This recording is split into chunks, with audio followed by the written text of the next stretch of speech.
بسم اللہ الرحمن الرحیم۔ اللہ نظر بد سے بچائے۔ افشا بہت ہی پیاری لگ رہی ہو۔ رابعہ میم نے کاجل کا ٹکا افشا کے کان کے پیچھے لگایا تھا اور اس کے ساتھ ہی اپنے ہاتھ میں پکڑے کچھ نوٹ اس کے سر سے وار کر ملازمہ کو دیے تھے۔ بہت شکریہ میم۔ افشا کا لہجہ اور آنکھیں دونوں بھیگ گئی تھی۔ آج اگر اس کی ماں موجود ہوتی تو شاید وہ بھی یوں ہی کرتی۔ اپنے اتنے خاص دن پر اسے اپنی ماں کی بے حد یاد آئی تھی۔ اس کی آنکھوں کے گوشے خود بخود بھیگنے لگے تھے۔ رابعہ میم نے اسے رونے کی تیاری پکڑے دیکھا تو اس کے سر پر ہلکی سی چپت لگا دی۔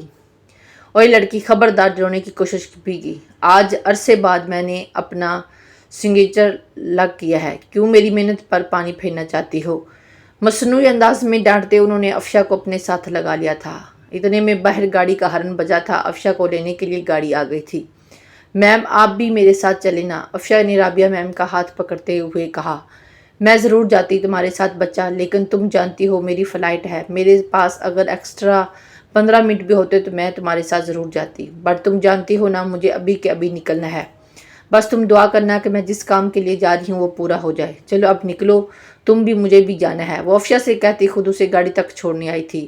گاڑی میں بٹھاتے وقت انہوں نے ایک لفافہ افشا کے حوالے کر دیا تھا۔ شادی کے گفٹ کے طور پر افشا ان کے خلوص پر دل سے ان کی شکر گزار ہوئی تھی۔ اس کو روانہ کرنے کے فوراً بعد وہ بھی وہاں سے نکل گئی تھی۔ وہ ایک بار ریش اور سبر خاتون تھی۔ ان کا اپنا پارلر تھا۔ افشا کافی عرصے سے ان کے ساتھ کام کر رہی تھی۔ آج ان کی لندن کی فلائٹ تھی، ورنہ افشا کی شادی پر جانے کی خواہش تو ان کی بھی تھی۔ افشا ہال میں پہنچ چکی تھی۔ چاروں طرف روشنیوں اور پھولوں سے سجا ہال کسی خواب کا منظر پیش کر رہا تھا۔ افشا کو لے کر برائڈل روم میں بٹھا دیا گیا تھا۔ وہ برائڈل روم میں بیٹھی سامنے لگے آئینے میں اپنا عکس دیکھنے لگی تھی۔ کتنا خوبصورت عکس تھا اس کا، کہیں لمحے تک تو وہ خود کو ہی پہچان نہیں پائی تھی۔ جب یقین آیا تو یکدم ہی ہونٹوں میں شرمندگی مسکراہٹ آ گئی تھی۔ وہ بہت حسین لگ رہی تھی۔ آج اس کی شادی تھی، اس پر نوٹ ٹوٹ کر روپ آیا تھا۔ وہ اپنی آنے والی زندگی کو لے کر بہت خوش تھی۔ اس کے خیال میں اس کی آنے والی زندگی بہت حسین ہونے والی تھی، مگر وہ اس طوفان سے انجان تھی جو اس کے سر پر آن کھڑا تھا، جس کی زد میں اس کی آنے والی حسین زندگی کے ساتھ ساتھ اس کے خواب بھی بہہ جانے تھے۔ کچھ دیر بعد اسے لے جا کر سٹیج پر بٹھا دیا گیا تھا۔ اس کے ساتھ ہی بارات آنے کا شور مچ گیا تھا۔ اس کا دولہا بھی اس کی ٹکر کا ہی تھا، ہینڈسم اور خوبرو۔ ابھی نکاح میں تھوڑا وقت تھا جب اچانک ہی افشا کو اپنی آنکھوں کے سامنے ہر چیز دھندلاتی ہوئی محسوس ہوئی تھی۔ اس نے آنکھیں بند کر کے کھولی، مگر پھر بھی منظر واضح نہ ہوا تھا۔ افشا کو چکر سے آنے لگے تھے۔ علینا مجھے کچھ دیر روم میں لے جاؤ، مجھے اچھا محسوس نہیں کر پا رہی، میری طبیعت کچھ خراب ہو رہی ہے، افشا نے اپنی چھوٹی بہن کو مخاطب کیا تھا، جس کی آنکھوں میں شیطانی چمکی تھی۔ مگر جیسے ہی افشا نے اسے بلایا تو اس کے چہرے پر ناگواری چھا گئی تھی۔ وہ برا منہ بناتی اس کے پاس آئی تھی۔ کیا ہوا، سب ٹھیک ہے؟ اب جو تم ٹھیک تھی، ابھی اچانک کیا ہو گیا؟ علینا نے بظاہر فکر مندی دکھاتے مگر اندر ہی اندر کڑتے ہوئے پوچھا تھا۔ پتہ نہیں، مجھے کچھ ہو رہا ہے، مجھے یہاں سے لے چلو، جاؤ پلیز۔ افشا کے چہرے پر عجیب سی شیطانی تھی، کا رنگ ایک دم زرد پڑ چکا تھا۔ علینا نے نخوت سے اسے دیکھا تھا اور پھر آگے بڑھ کر اسے سہارا دے کر اٹھایا تھا تاکہ کمرے میں لے جا سکے، مگر ابھی افشا نے صرف ایک ہی قدم لیا تھا کہ اسے زوردار قسم کا چکر آیا۔ اس کی آنکھوں کے سامنے اندھیرا چھا گیا تھا۔ اس نے پوری کوشش کی تھی اپنے ذہن کو بیدار رکھنے کی، مگر وہ اس کی کوشش میں کامیاب نہ ہوئی تھی۔ ایک لمحے کا کھیل تھا اور اس کے بعد اس کے ذہن پر مکمل تاریکی چھا گئی تھی۔ جب اسے ہوش آیا تو اس نے خود کو ہسپتال کے بیڈ پر پایا تھا۔ اس کے بابا اور اس کی ستیلی ماں اس کے سر پر کھڑے خون خوار نظروں سے اسے گھور رہے تھے۔ ایسا لگ رہا تھا جیسے اس نے کوئی بہت بڑا گناہ کر دیا ہو۔ کیا ہوا امام، آپ مجھے ایسا کیوں دیکھ رہے ہیں؟ وہ بیڈ سے اٹھتے ہی ہوئے بولی تھی۔ اس وقت وہ کافی بہتر محسوس کر رہی تھی۔ چٹاخ اگلے ہی لمحے تھپڑ کی آواز اسپتال کے اس پورے کمرے میں گونجی تھی اور افشا اوندھے منہ بیڈ پر جا گری تھی، مینوس ماری ہمارے سروں پر خاک ڈال کر ہم سے پوچھ رہی ہے کہ کیا ہوا ہے۔ افشا کے بابا بہت غصے میں تھے۔ میں یہ دن دیکھنے سے پہلے مر کیوں نہیں گیا؟ سارے خاندان اور برادری کے سامنے تم نے میری تھو تھو کروا دی ہے۔ اب کیسے نظریں ملاؤں گا لوگوں سے، کیسے باہر نکلوں گا؟ تو بغیرت تو مجھے منہ کالا کرتے ہوئے ذرا شرم نہیں آئی؟ ارے کچھ تو خیال کر لیتی، ایک عزت ہی تو تھی میرے پاس، کیوں کیا تو نے ایسا بول کیا کہ کیا کاش کہ میں تجھے تبھی مار دیتا جب تیری ماں مری تھی. آج کم سے کم میرا سر تو یوں نہ جھکتا. افشا کے بابا غصے سے چیختے ہوئے اس کی طرف لپکے تھے اور افشا کا گلا دبوچ لیا تھا. افشا کی ماں نے بمشکل افشا کو چھڑایا تھا. تھوڑی دیر کھانسنے کے بعد جا کر اس کے حواس بحال ہوئے تھے. بابا ایسے کیوں کہہ رہے ہیں؟ کچھ بتائیں تو صحیح، آخر میں نے کیا کیا ہے؟ میرا قصور کیا ہے جو آپ اس طرح کی باتیں کر رہے ہیں؟ افشا گردن سولاتے باپ سے مخاطب ہوئی تھی. ارے بن بیاہی ماں بننے والی ہے تو، اور پوچھ رہی ہے کہ کیا قصور ہے، کیا ہے؟ اس کے بابا نے اس کی طرف دیکھتے فرش پر تھوکا تھا. افشا تو ایک دم ساکت رہ گئی تھی، مانو کہ جیسے بدن میں جان ہی نہ رہی ہو. اس نے بے یقینی سے اپنی ماں کی طرف دیکھا جو پاس رکھی فائل اٹھاتے اس کے منہ پر مارتے رخ بدل گئی تھی. افشا نے حیران ہوتے اور کچھ ڈرتے ڈرتے فائل کھولی تھی جہاں بڑے بڑے پرمٹ لیٹرز میں پازیٹیو لکھا ہوا آ رہا تھا. افشا ششدر رہ گئی. فائل اس کے ہاتھوں سے چھوٹ کر نیچے گری تھی. یہ کہ کیسے؟ نہیں، او نہیں سچ سکتا، ایسا کیسے ہو سکتا ہے؟ میرا تو کسی کے ساتھ. افشا خود سے ہی بڑبڑانے لگی تھی.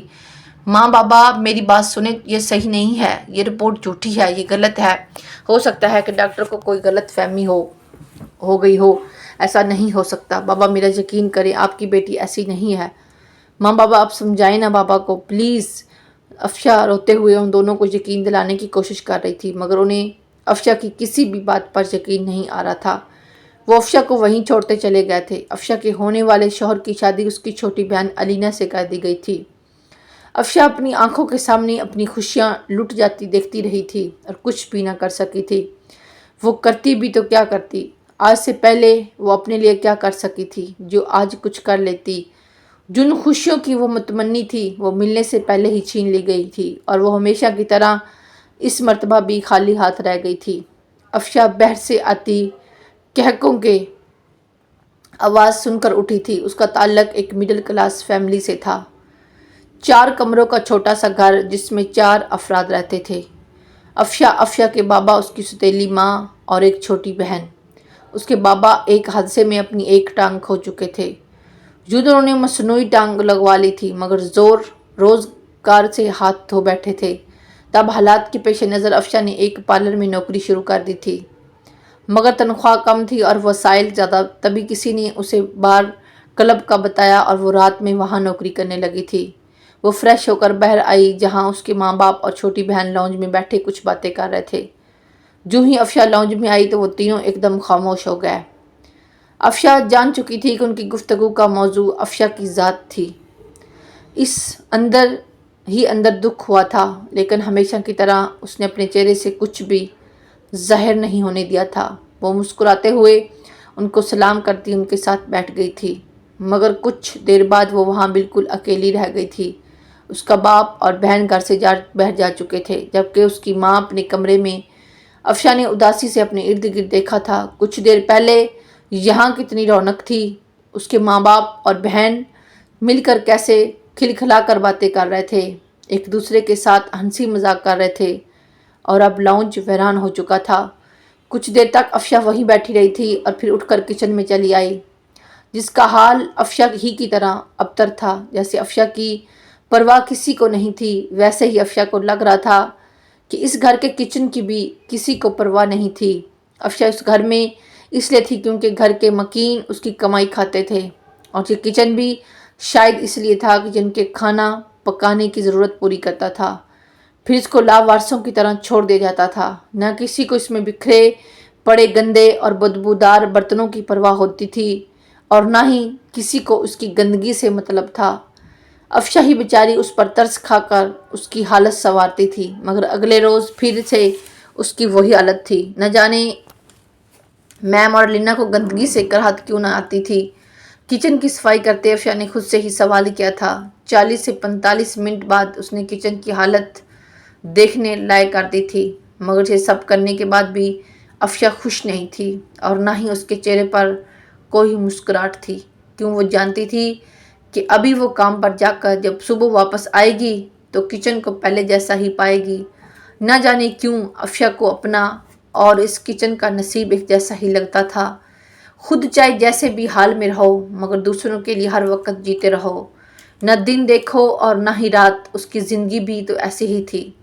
صبح 11 سے لے کر شام 4 بجے تک ایک پارلر میں کام کرتی تھی، 5 سے 9 بجے تک گھر میں آرام کرتی، جو خیر اسے کم ہی میسر آتا تھا، کیونکہ آرام کے نام پر اس کے لیے رات کا کھانا بنانا، دوپہر کے برتن دھونا، باپ اور بہن کے کپڑے استری کرنا اور صبح کے لیے آٹا گوندنا بھی شامل تھا۔ اسے آرام کے اوقات میں بھی آرام نہیں ملتا تھا۔ ہاں، جس دن اسے سیلری ملنی ہوتی، اس روز اس کی ماں اور علینا گھر کے سارے کام خوشی خوشی ماتھے پر ایک شکن لائے بغیر کر لیا کرتی تھی، مگر پھر اس سے سیلری لے کر اگلے پورے مہینے تک مہارانیاں بنی رہتی تھی۔ افشا کی ماں بچپن میں ہی گزر گئی تھی، تبھی اس کے باپ نے دوسری شادی کر لی تھی اور افشا کے لیے ستیلی ماں لے کر آئے تھے۔ پھر وقت گزرتا گیا اور افشا کی ستیلی بہن بھی ان کی زندگی میں شامل ہو گئی۔ افشا کا ذہن چھوٹا تھا اور اسے اپنی ستیلی ماں سے بڑی بڑی امیدیں اور بڑی بڑی توقعات تھی، مگر جیسے جیسے وقت گزرتا گیا ویسے ویسے افشا کی توقعات کا دائرہ سکڑتا چلا گیا، اور اب وہ وقت آ گیا تھا کہ اب جب اس کی توقعات بالکل ختم ہو گئی تھی، صاف صفائی سے فارغ ہونے کے بعد اس نے اپنے لیے ناشتہ بنایا اور باہر آ کر لاؤنج میں میز پر رکھا تاکہ پنکھا چلا کر آرام و سکون سے ناشتہ کر سکے، مگر جو ہی وہ ناشتہ چھوڑ کر اندر چائے لینے گئی، واپسی پر اسے اپنا ناشتہ اپنی ماں کی گود میں ملا تھا۔ افشی، وہ مجھے بے حد بھوک لگ رہی تھی، میں کچھ پکانے ہی آ رہی تھی، مگر یہ ناشتہ دیکھ کر رہا نہیں گیا۔ کتنے عرصے بعد تمہارے ہاتھ کا لذیذ ناشتہ میسر ہوا ہے، اور وہ کیا چائے بھی بنائی ہے، لاؤ لاؤ ادھر، تو تم ایسا کرو اپنے لیے اور بنا کر لے آؤ، ابھی تمہارے پارلر جانے میں ویسے بھی وقت ہے، شاباش ناشتہ بنا کر لو۔ یوں فری رہتی تو تنگ ہی ہو جاتی، اچھا ہے کچھ دیر اور مصروف رہ لوں گی۔ اس کی ماں اسے دانت دکھاتے ہوئے اس کے ہاتھ سے چائے کا کپ بھی چھین چکی تھی، جو اسے سوچا تھا کہ چلو میں صرف چائے ہی پی لیتی ہوں، مگر وہ بھی نانصیب ہوئی تھی۔ کچھ دیر بعد وہ پارلر جانے کے لیے تیار ہو کر باہر نکلی اور دروازے کی جانب بڑھنے لگی تھی جب اس کی ماں نے اسے پکار لیا، افشی بیٹا ناشتہ تو کرتی جاؤ۔ نہیں، مجھے بھوک نہیں رہی، خدا حافظ۔ لیکن بیٹا یوں خالی پیٹ، اور وہ میں کہہ رہی تھی کہ دن کے لیے سبزی بناتی جاتی اگر، تو افشا کی ماں بولتے بولتے چپ ہو گئی تھی۔ افشا ایک سرد آہ ہوا کے سپرد کی تھی، کبھی وہ یوں ہی خوش فہم ہو جایا کرتی تھی جیسے اب ہوئی تھی۔ اسے لگا تھا کہ اس کی ماں کو واقعہ اس کے بھوکے پیٹ جانے پر اس کی فکر ہے، لیکن انہوں نے ثابت کر دیا تھا کہ وہ اس کی ستیلی ماں ہی ہے۔ انہیں اس کے خالی پیٹ سے کوئی پرواہ نہیں تھی، بلکہ وہ تو چاہ رہی تھی کہ وہ دن کی سبزی بنا کر جائے۔ ماں، جب مجھے آج جلدی جانا تھا، آلریڈی لیٹ ہو چکی ہوں، ورنہ ضرور بنا دیتی، افشا نے خود کو نارمل رکھتے ہوئے وجہ بتائی تھی۔ اس کی ماں کے چہرے پر ناگواری آئی تھی۔ افشا انہیں خدا حافظ کہتی باہر نکل آئی۔ پہلے اس نے تگڑا سا ناشتہ کیا تھا اور پھر وہیں سے پارلر چلی گئی۔ ناشتے کے بعد اسے بس رات کا کھانا ہی نصیب ہونا تھا، وہ بھی اگر اس کی ماں اسے سکون سے کھانے دیتی، تو رات میں وہ حسب معمول بار جانے سے پہلے سارے کام نپٹا چکی تھی۔ وہ سونے کے تیار ہو رہی تھی جب اس کی ماں اس کے کمرے میں آئی۔ انہیں اپنے کمرے میں دیکھ کر افشا کو بہت حیرت ہوئی تھی۔ وہ اس کے کمرے میں کم ہی آتی تھی یا بالکل آتی ہی نہیں تھی۔ جی ماں، بیٹھے، کوئی کام تھا کیا؟ افشا نے ان کے سامنے بیٹھتے سوال کیا تھا۔ ہاں، کل پارلر سے کچھ اپنی ٹریٹمنٹ بھی کروا لینا اور علینا کو بھی ساتھ لے جانا، ہاں کہ اس کے مہینے میں دوسرا فیشل مسڈ ہو گیا ہے، اور ہاں پرسوں پارلر سے چھٹی بھی لے لینا۔ گھر میں کچھ لوگ علینا کے رشتے کے لیے آ رہے ہیں، اور اگر وہ ہمیں علینا کے لیے پسند نہ آئے تو ان سے تمہاری بات کریں گے، کیونکہ بڑی تگڑی پارٹی ہے، یوں ہاتھ سے نکال نہیں سکتے۔ افشا کی ماں جیسے آئی تھی ویسے اس سے کہتی واپس بھی جا چکی تھی، جبکہ افشا اپنی کم مہنگی پر اداس ہو کر رہ گئی تھی۔ کیا میں اتنی بے مول ہوں کہ علینا کے لیے ریجیکٹ کیے جانے والے انسان کو میرے لیے منتخب کیا جائے گا، وہ بھی صرف اس لیے کہ وہ پیسے والا ہے؟ کیا میری اپنی کوئی وقت نہیں؟ افشا خود سے ہی سوال کیے جا رہی تھی، اور انہی سوالوں سے لڑتے جھگڑتے وہ نیند کی وادیوں میں اتر گئی۔ ماں یار، علینا کہاں رہ گئی ہے؟ میں بہت لیٹ ہو گئی ہوں، پلیز اس سے کہیں جلدی آ جائے۔ افشا بار بار گاڑی دیکھتی دروازے کے آر پار چکر کاٹ رہی تھی۔ وہ پچھلے آدھے گھنٹے سے علینا کا انتظار کر رہی تھی، کیونکہ اسے علینا کو اپنے ساتھ لے کر جانا تھا، مگر علینا تھی کہ اس کی تیاریاں ہی ختم ہونے کو نہیں آ رہی تھی۔ اس کی ماں، جو کہ انڈین سیریل دیکھنے میں بری طرح غرق تھی، ایک دم بدمزہ ہوتی ٹی وی بند کر کے اٹھی تھی